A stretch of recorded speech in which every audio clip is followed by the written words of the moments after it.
poursuivre un message que nous avons commencé, un thème, quand la sagesse parle. Ça, c'était le thème de la semaine. Quand la sagesse parle. Mais je voulais aussi, avant de prendre ce message-là, repartir dans le livre de Jacques. Nous sommes dans Jacques. Jacques 1.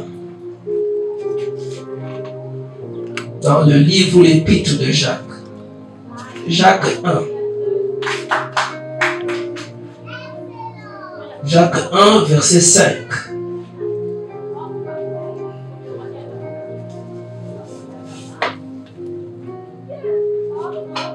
Je lis au nom du Seigneur. Jacques 1, verset 5. Si quelqu'un d'entre vous manque de sagesse, qu'il la demande à Dieu, qui donne à tous simplement et sans reproche, et elle lui sera donnée. Je reprends. Si quelqu'un d'entre vous manque de sagesse, qu'il la demande à Dieu, qui donne à tous simplement et sans reproche, et elle lui sera donnée. Amen. Parole du Seigneur. Alors nous allons voir pourquoi Jacques nous dit que si nous manquons de sagesse, nous devons la demander à Dieu. En fait, nous ne trouvons pas la réponse simplement dans l'épître de Jacques. Je voulais vous ramener dans le livre des Proverbes. Parce que je n'ai pas voulu prendre ça dans le contexte, dans son contexte. Mais j'ai voulu, pour répondre à cette question, repartir dans le livre des Proverbes. En réalité, le livre des Proverbes, c'est le livre de la sagesse. Et quand on parle de la sagesse, ou du livre des Proverbes, généralement on fait référence à Salomon. Amen. On fait référence à Salomon. Je dis, pour ceux qui étaient à l'enseignement, nous avons dit que la sagesse, c'est une personne. Et ce n'est pas nous qui l'avons dit. Nous l'avons dit, mais ce n'est pas nous qui l'avons inventé. La sagesse, c'est une personne, mais ce n'est pas une personne comme toi et moi. Donc, ce n'est pas une personne comme nous, là, telle que nous sommes. Parce que la sagesse a un nom. Et dans Proverbe 8, au verset 12, Salomon se voit en tant qu'humain, en tant qu'homme. C'est vrai que lui, il détenait une bonne partie de la sagesse divine. Amen. Mais c'est à l'Éternel Dieu qu'il avait demandé. Donc quand Jacques le dit, ok, il repart à l'époque de Salomon. Et quand Salomon demande cela à Dieu, il repart dans le livre de la Genèse. Est-ce que quelqu'un me comprend? C'est pour ça que ici dans Proverbe 8, au verset 12, la sagesse se présente comme quelqu'un qui vient, qui dit, moi, Albert, ok, je vous dis ça, ça, ça. En ce moment-là, vous écoutez ce que Albert vous dit. Parce que c'est Albert qui parle. Amen. Mais dans le livre des Proverbes, chapitre 8, au verset 12, Salomon laisse parler la sagesse. Il ne parle plus. Parce que Salomon ne peut pas se prétendre ici être l'auteur de la sagesse. Amen. Il dit au verset 12, moi la sagesse. C'est pour ça que nous disons, la sagesse parle. Amen. Quand la sagesse parle. Quand la sagesse parle, pour ceux qui étaient là jeudi, nous avons dit que la sagesse a une demeure.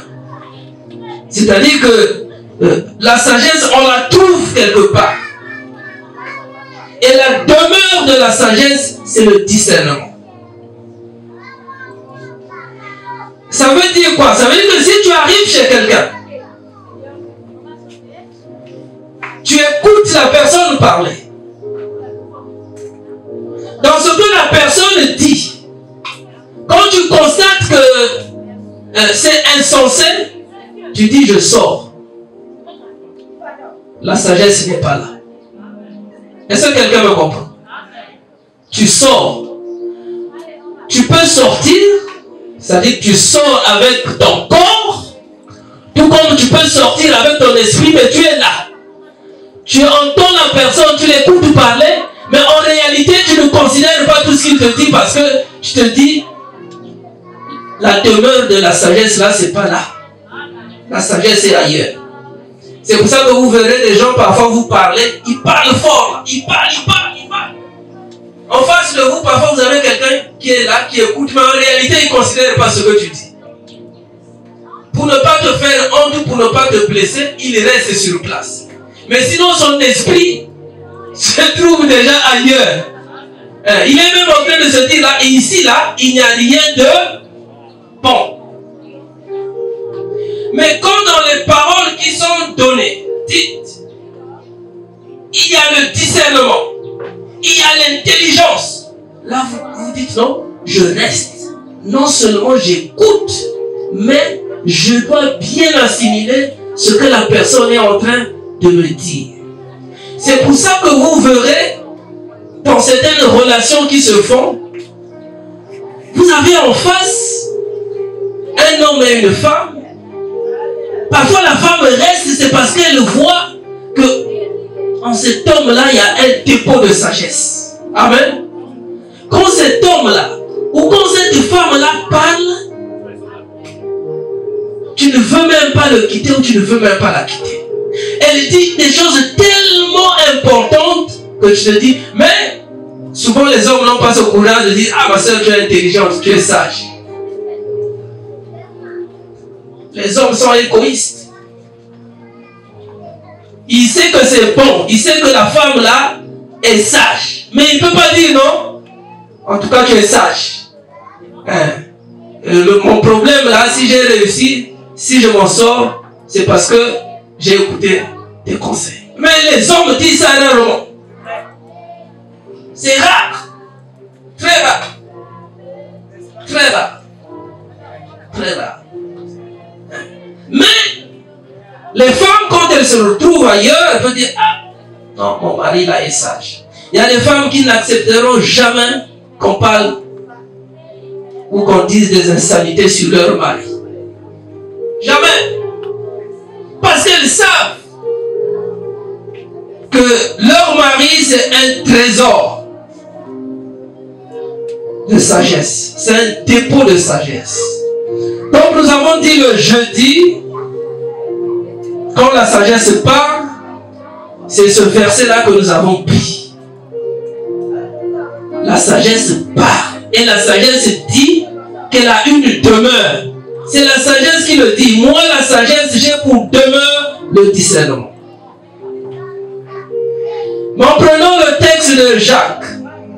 Jacques 1,5. Nous avons cherché à connaître, à savoir pourquoi réellement Jacques dit ce qu'il a dit là. Aujourd'hui, lorsqu'on a un problème, on va vous dire non, il faut aller voir un tel, il va régler ton problème. Souvent c'est ça qu'on dit. Non, on va voir un tel, il va te conseiller. ils sont rares ceux qui disent va voir la sagesse. Mais parce que la sagesse, elle n'est pas physique, on ne la voit pas comme un homme. Est-ce que quelqu'un me comprend? La sagesse, celle qui est pure, elle est divine. Elle vient de Dieu. Est-ce que quelqu'un me comprend? C'est pour ça qu'à l'époque de Salomon, les gens pouvaient quitter d'autres royaumes et aller vers Salomon parce qu'ils savaient que cet homme-là détenait une sagesse pure, celle qui lui avait été donnée par l'Éternel Dieu lui-même. La sagesse pure et authentique. C'est différent de la sagesse qu'on acquiert par exemple auprès d'un papa, auprès d'une maman, parce que ce papa-là ou cette maman-là ne connaît qu'en partie. Et parfois les choses qu'il connaît là, c'est seulement ce qui se passe dans sa région, dans sa tribu. Si on lui demandait là, bon, mais aller juger une affaire par exemple dans tel département, il ne pourra pas. Amen. Il ne pourra pas. Parce que lui, tout ce qu'il sait, tout ce qu'il connaît, c'est les réalités de sa contrée. C'est comme les sages que nous avons dans nos villages. Si vous prenez un sage ici à Pointe-Noire, vous l'amenez dans la cuvette ouest, là-bas, il sera perdu. Il ne pourra régler aucun problème. Parce que lui, tout ce qu'il sait, c'est ce qui se passe ici. Ici. Lui ne connaît que les histoires sur les sirènes, sur les vilis et tout ça. Le reste, là, il ne connaît pas. C'est pas un sage complet. Mais Salomon, lui, il a tiré vers lui des hommes et des femmes de toute contrée. Les gens se levaient de partout pour aller le consulter. Parce que c'était un trésor. C'était un dépôt de la sagesse. Mais lui-même, il ne le prétendait pas. Amen. C'est pour ça que dans Proverbe, vous voyez qu'il y a comme un changement de narrateur. Un changement de narrateur. Moi, la sagesse, j'ai pour demain le discernement. Ça, nous avons vu ça dernièrement. Mais nous voulons comprendre pourquoi Jacques nous demande, nous dit d'aller demander la sagesse auprès de Dieu. Pourquoi il le demande? Pourquoi? Pourquoi? Alors, la Bible dit, et c'est la sagesse qui parle. En réalité, même si on peut attribuer ces paroles-là à Salomon, mais Salomon ne parle pas directement lui-même. Amen. Puisque la sagesse s'est présentée en disant, moi la sagesse, j'ai pour demeure le discernement, et ainsi de suite. Alors nous voulons commencer notre message de ce matin. Je ne vais pas être long. Comme hier j'ai été secoué, là je suis encore un peu... Je ne vais pas être long, ne vous en faites pas. La Bible dit dans Proverbe 8, verset 22, et c'est la sagesse elle-même qui parle. La sagesse qui se passe pour une personne, mais pas n'importe quelle personne. La sagesse me dit dans Proverbe 8, verset 22, l'Éternel m'a acquise au commencement. C'est-à-dire que la sagesse se réclame le crédit de tout ce que Dieu a créé. Parce qu'au commencement, la Bible nous dit que la terre était informe et vide. Mais chose curieuse, et c'est celle que nous apprenons ici, au commencement, la sagesse était présente. Est-ce que quelqu'un me comprend? Mais ce n'est pas moi qui le dis, c'est la Bible qui le dit. Donc à partir de maintenant là, même vous qui allez, qui étiez dans les instituts publics, vous qui allez les écoles publiques, vous qui lisez sur Internet, vous qui suivez les grands pasteurs, les grands docteurs, à chaque fois que quelqu'un vous dira, Genèse 1:1, au commencement, la terre était informe et vide, il faut lui dire oui, mais la sagesse était là. Il faut le publier sur Internet. Vous allez voir comment les pasteurs là vont prendre les livres, là, les bibles d'études pour fouiller, pour regarder. Il y en a qui vont même commencer à s'agiter. Il a vu ça où? C'est quoi ça? Proverbe 8, verset 22. Proverbe 8, verset 22. L'Éternel m'a acquise au commencement de ses voies, avant ses œuvres les plus anciennes, c'est-à-dire à la création.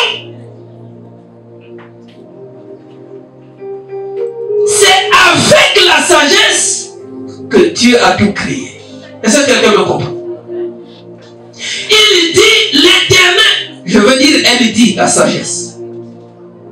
Verset 22. L'Éternel m'a acquise au commencement. Au commencement. Donc quand Dieu est en train de tout créer, la sagesse faisait déjà partie de Dieu. Est-ce que quelqu'un me comprend? En réalité, ce n'est pas physique. Vous voyez, quand la Bible dit au commencement dans Genèse 1, au commencement, la terre était informe et vide. C'est-à-dire que il n'y avait rien. Il n'y avait rien. Mais comme la sagesse n'est pas physique, est-ce que quelqu'un me comprend? Parce que la sagesse n'est pas un être physique qu'on peut toucher. Mais la sagesse a des œuvres. C'est-à-dire que la sagesse s'exprime au travers de ses œuvres. Quand on entend quelqu'un parler, on sait qu'il y a la sagesse. Quand on voit les œuvres de quelqu'un, on sait que là, il y a la sagesse ou il n'y a pas la sagesse. Donc quand Jacques le dit, il le dit en connaissance de cause. Est-ce que quelqu'un me comprend? C'est pour ça que quand Salomon accède au trône, il savait que son père David y était déjà, mais il était limité. C'est pour ça que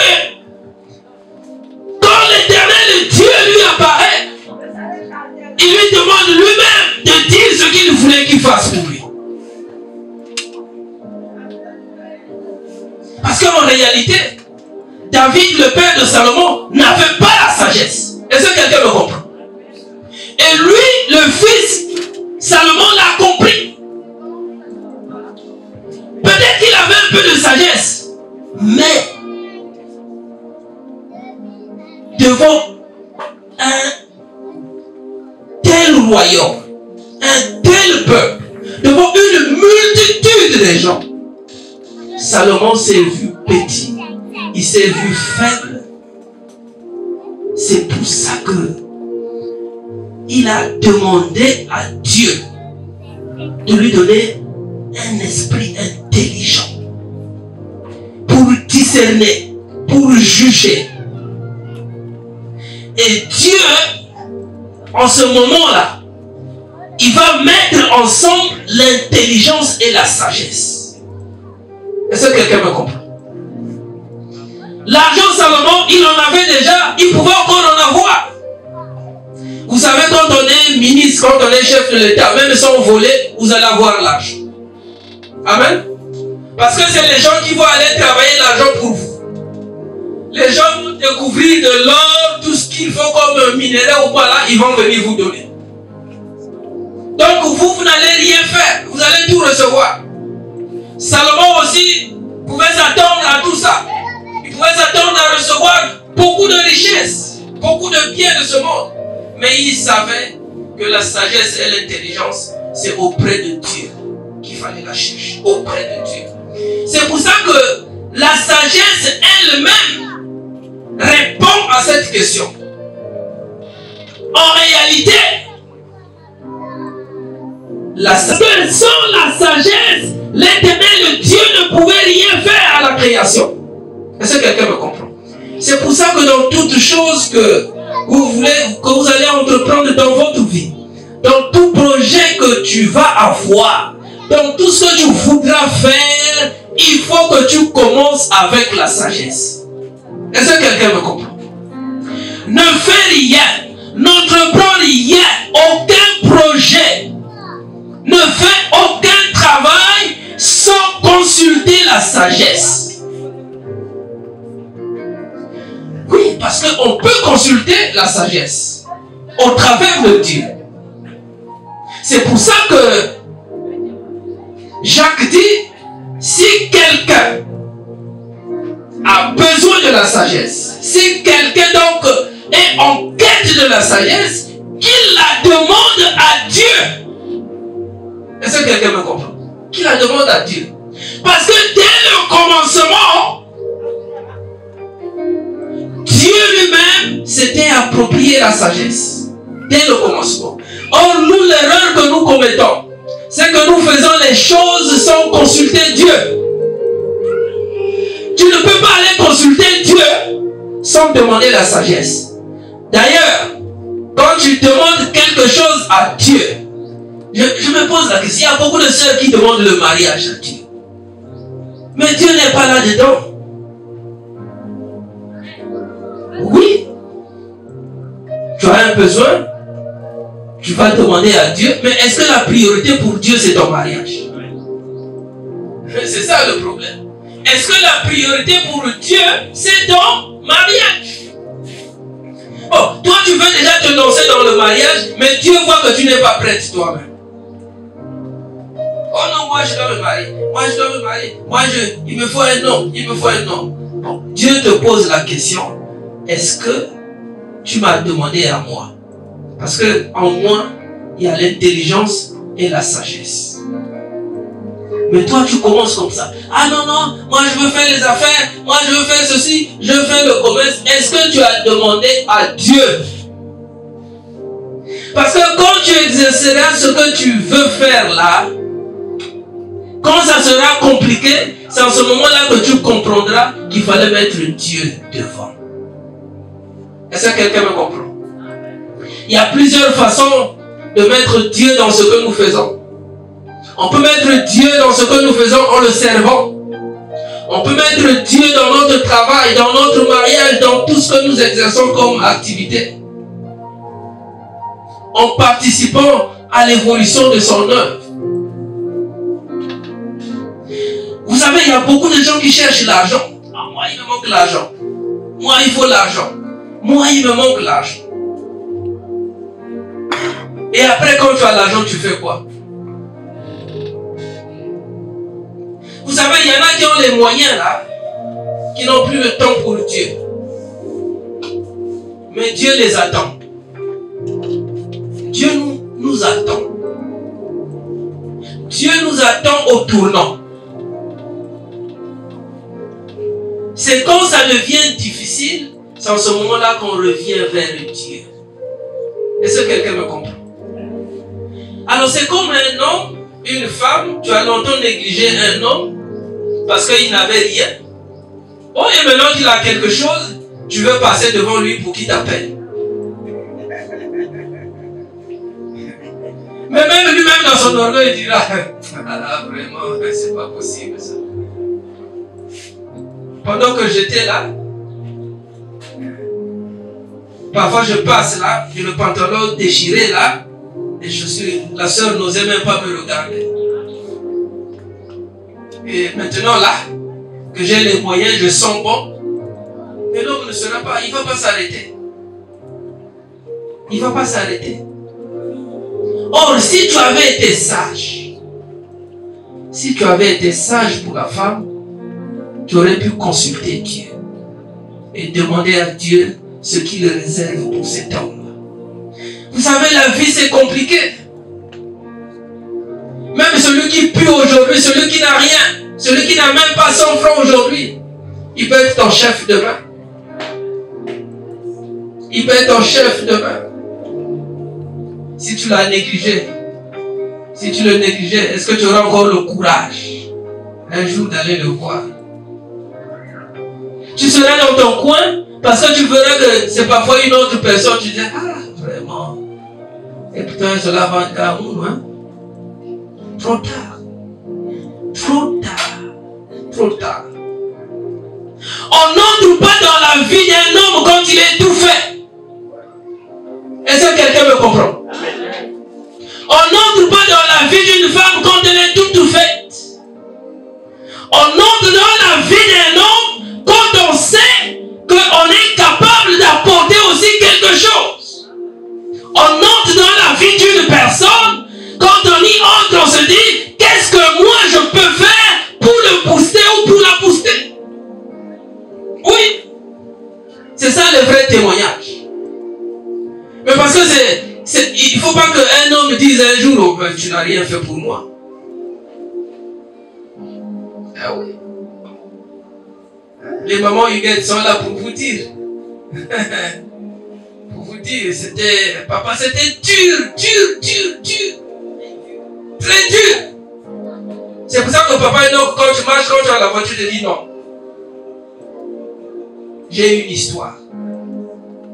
J'ai une histoire. Et c'est important. La sagesse divine nous amène à ne pas considérer ce que les hommes considèrent. Est-ce que quelqu'un me comprend? Les gens peuvent te conseiller, peuvent te dire non, c'est pas ça. Toi, tu vas puiser dans la sagesse divine ce que tu dois faire. Même si un pasteur te dit non, c'est pas comme ça, tu dois te dire, est-ce que lui, c'est le détenteur de la sagesse? Ah oui. N'ayez jamais peur de dire au pasteur, bon, même si vous ne le dites pas directement, mais quand vous rentrez vous-même, dites non. Ce que le pasteur me dit là, c'est pas de Dieu. Je n'accepte pas. Il faut que Dieu me parle à moi-même aussi. Est-ce que quelqu'un me comprend?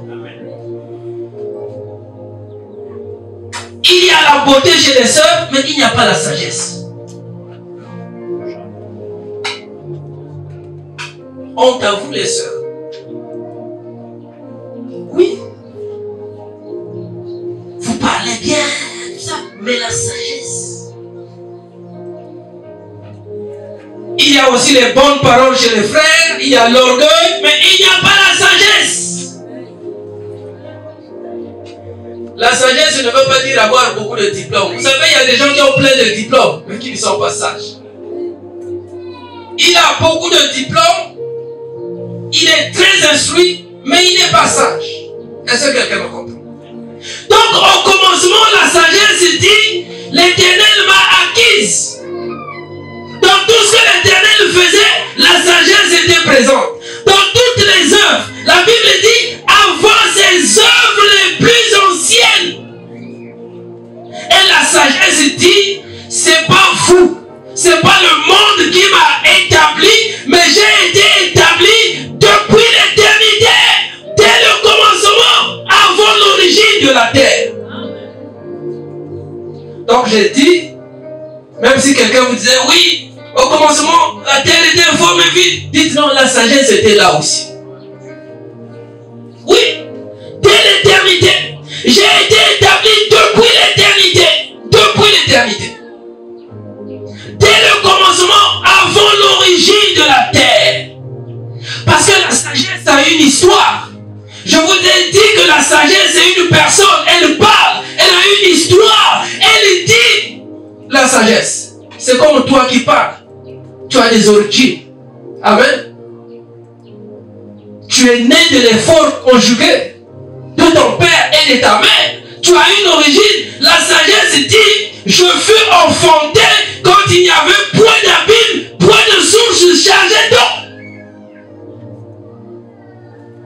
Aucun homme n'a jamais été enfanté comme ça. Amen. Toi, tu as été enfanté par les efforts conjugués de deux personnes. C'est pour ça que les enfants qui disent, non, moi c'est seulement ma maman. Oh, mais ton papa. Hein? Oh non, moi je suis seulement attaché à mon papa. Mais ta maman. Bon, il y a aussi des mamans qui me disent, moi mon enfant là, qui est sorti de mon ventre, moi mon enfant là. Bon, tu as eu l'enfant là avec qui? Toi-même. Hein? enfant là, j'ai souffert. Oui, on dit les efforts conjugués. Pour ceux qui font droit, vous allez chercher. Les efforts conjugués de deux personnes. Donc, il ne faut pas seulement dire, non, moi, en tout cas, sans ma maman. Oui. Mais sans ton papa aussi, tu ne serais pas né.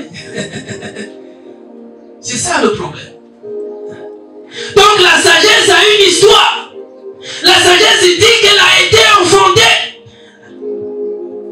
Quand il n'y avait point d'abîme, point de source chargée d'eau. Avant même que les montagnes ne soient fermées. Donc la sagesse était là au commencement. Mais comment se fait-il que nous commençons tout dans la vie sans implorer Dieu pour qu'il nous accorde sa sagesse? Et il y a même des gens qui disent non, moi si je suis là c'est par mes propres efforts. Hein? Oui, il y a des gens qui disent ça. Il y a des gens qui disent non, moi c'est parce qu'on m'avait donné les trucs du village. Ah! Mais si on t'avait donné les trucs, bon, ceux qui disent non, moi j'ai les trucs du village. Bon, fait que par les trucs du village, là tu deviens le président de la République. Hein? Parce que même avec les trucs du village, on est limité.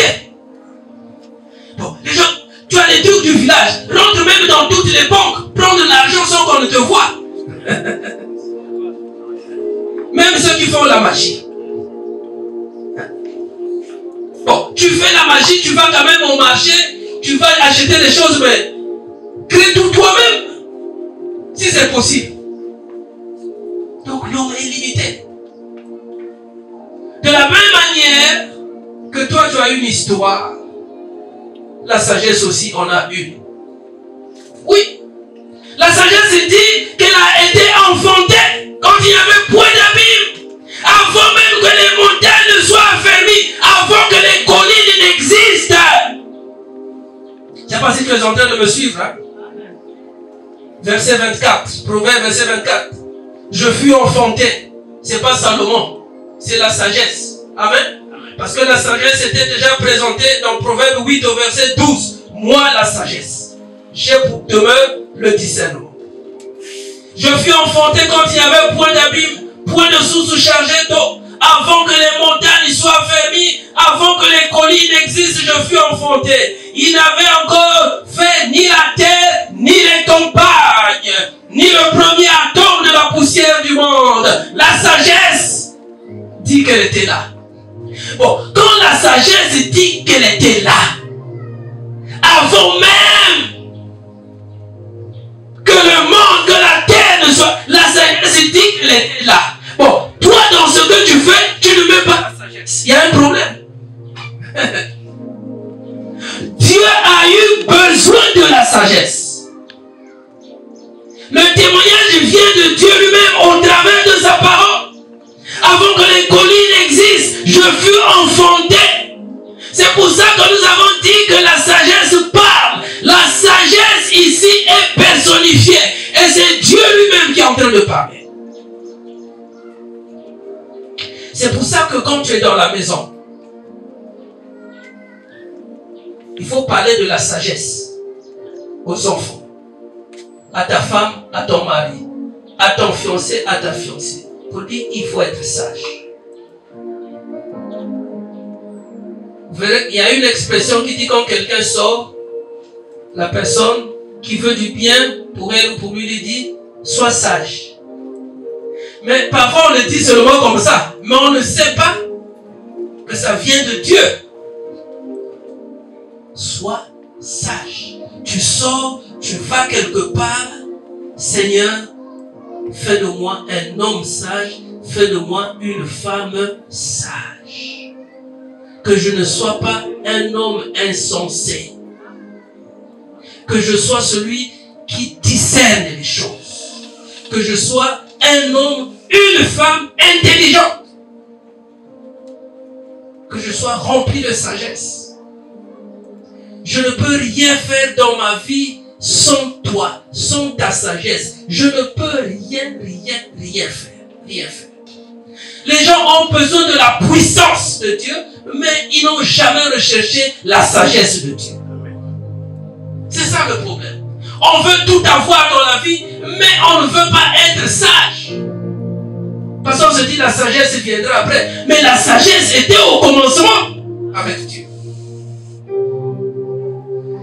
La sagesse était déjà enfantée. La Bible dit, lorsqu'il disposa les cieux, j'étais là. Lorsque Dieu créait les cieux, la sagesse dit, j'étais là. Bon, est-ce que tu le savais avant? Non. Lorsqu'il disposa les cieux, la sagesse dit, j'étais là. Mais tu vas te demander, oh, mais c'est-à-dire tu étais là. C'est pas possible. Mais longtemps on t'a négligé, sagesse. Mais on ne savait pas que tu étais là. Hein? On se disait que la sagesse c'est seulement chez les vieux, chez les vieilles et tout ça. Ah bon, toi tu étais là. Quand Dieu a créé les cieux, lorsqu'il disposa les cieux, j'étais là. Lorsqu'il traça un cercle à la surface de la Bible, lorsqu'il fixa les nuages en haut, et que les sources de la Bible jaillissent avec force, lorsqu'il donna une limite à la mer. C'est pour ça que je disais, dans tout ce que nous faisons, nous devons associer la sagesse de Dieu. Dans tout. Dans tout. Même lorsque Dieu était en train de donner une limite à la mer pour que les eaux ne franchissent pas les bords, lorsqu'il a posé les fondements de la terre, la sagesse dit, j'étais à l'œuvre auprès de lui. La sagesse ne le dit pas pour rien. C'est pour nous faire savoir que au bout du compte, quand on a la sagesse, il y a quelque chose à gagner. Est-ce que quelqu'un me comprend? Oui. Ne dites jamais que les gens sages, c'est des gens qui n'ont rien. Parce que vous ne voyez pas la sagesse. Non. Il y a une récompense. Lorsqu'il donna une limite à la mer pour que les eaux ne franchissent pas les bords, lorsqu'il posa celle que Dieu, lorsque l'Éternel posa les fondements de la terre, moi la sagesse, j'étais à l'œuvre auprès de lui.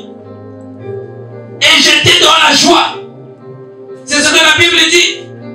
Et je faisais tous les jours ses délices, louant, jouant sans cesse en sa présence, jouant sous le globe de la terre et trouvant mon bonheur parmi les fils de l'homme. Tu ne peux pas trouver le bonheur ici sur la terre si tu n'as pas la sagesse. Est-ce que quelqu'un me comprend?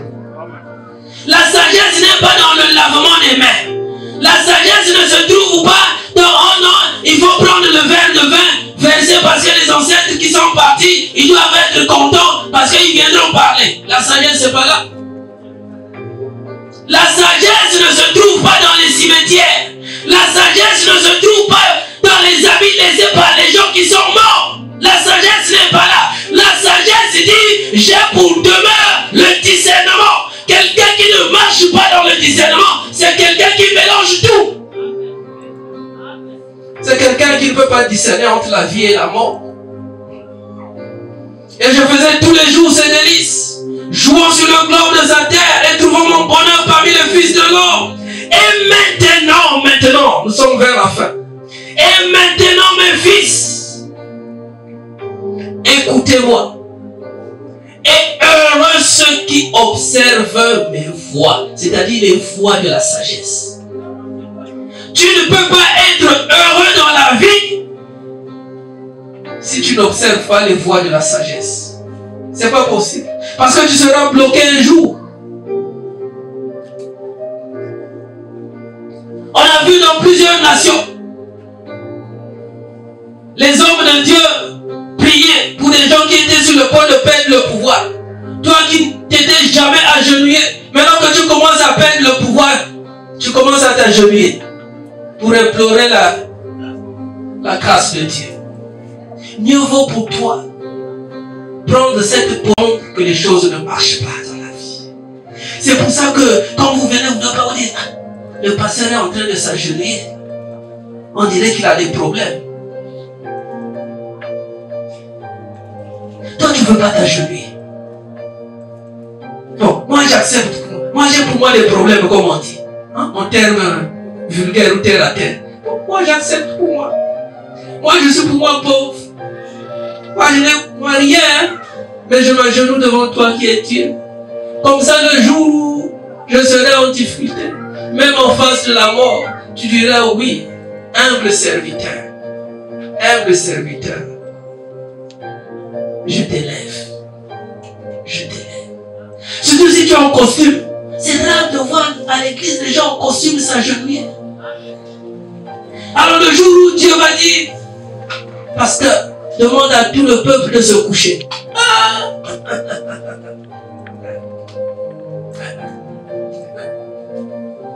On dira c'est pas biblique. Il y a un problème.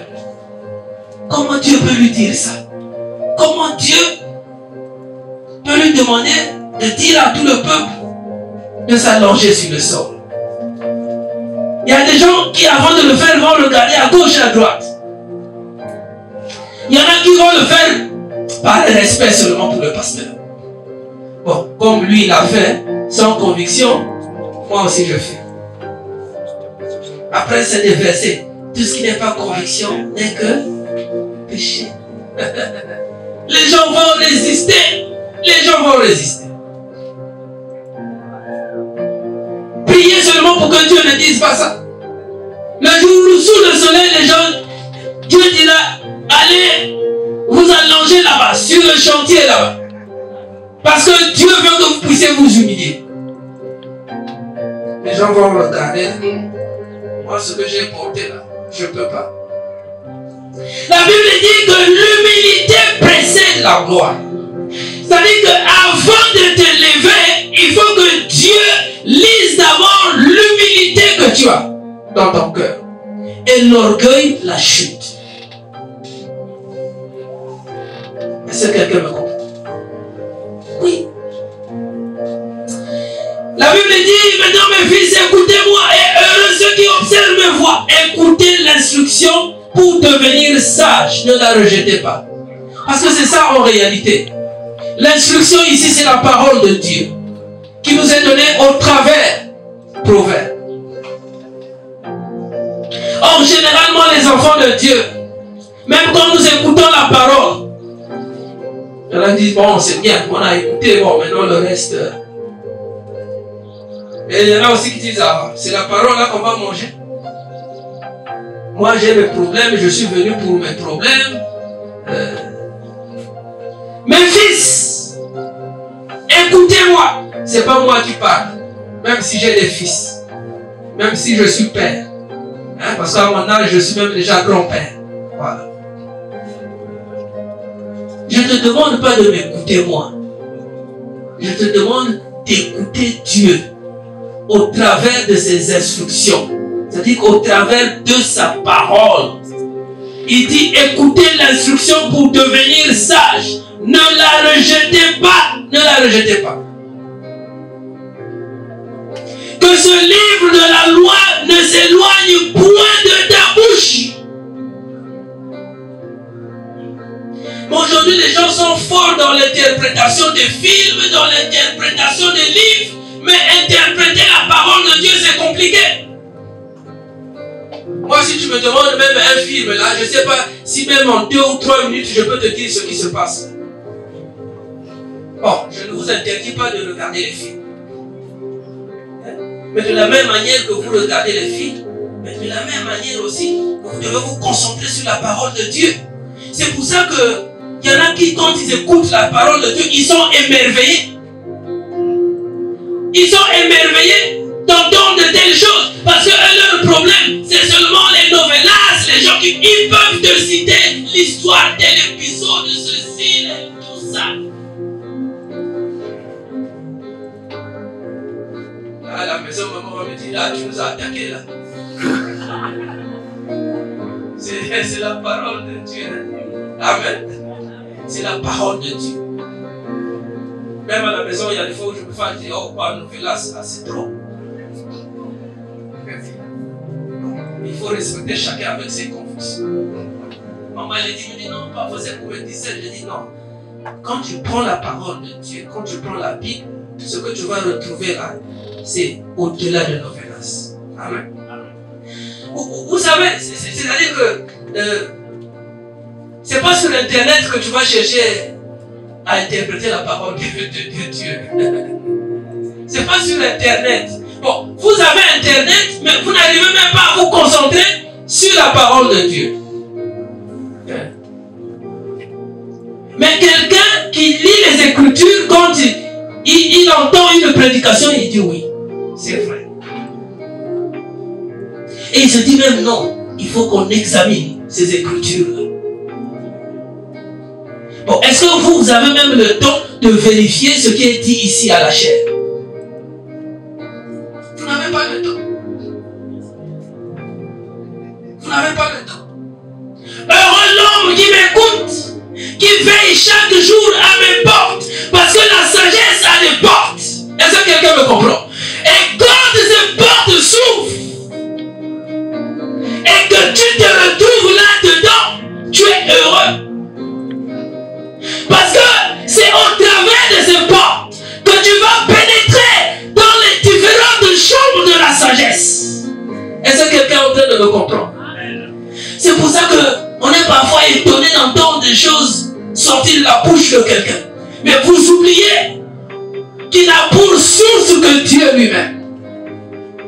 Tu ne peux pas être heureux dans la vie si tu n'es pas devant les portes de la sagesse.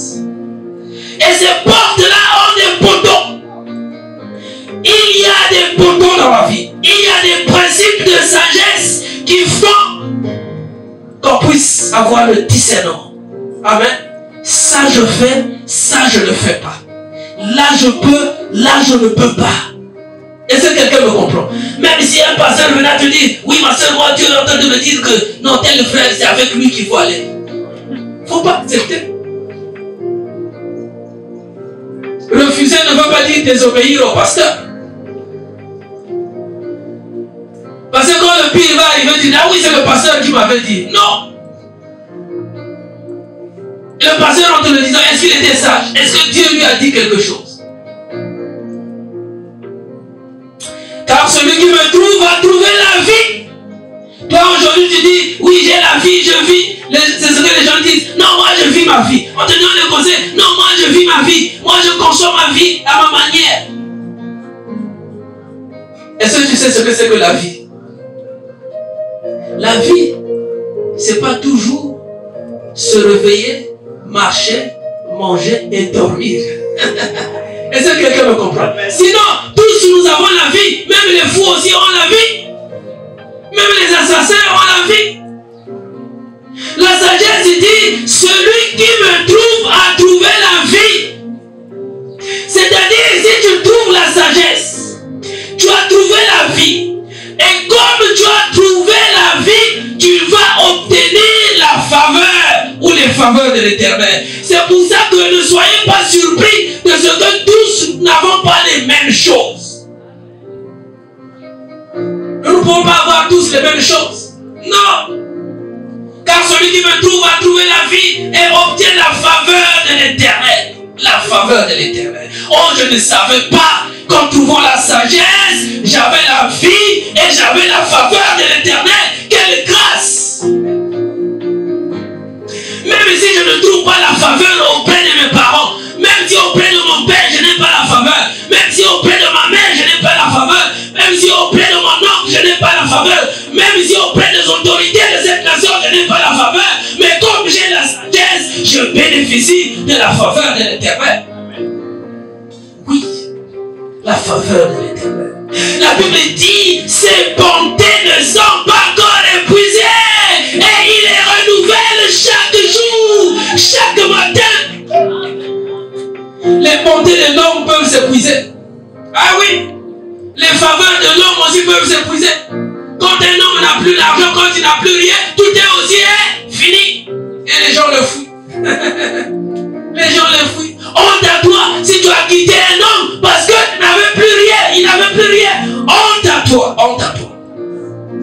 Honte à toi si tu as quitté tes parents parce que tu as vu que tes parents n'avaient plus rien. Oui. Honte à toi. Mieux que pour toi de rechercher les bontés de l'Éternel que de rechercher les bontés de Dieu. Car les bontés de l'Éternel sont illimitées. Est-ce que quelqu'un me comprend? Est-ce que tu peux acclamer très très fort pour le Seigneur?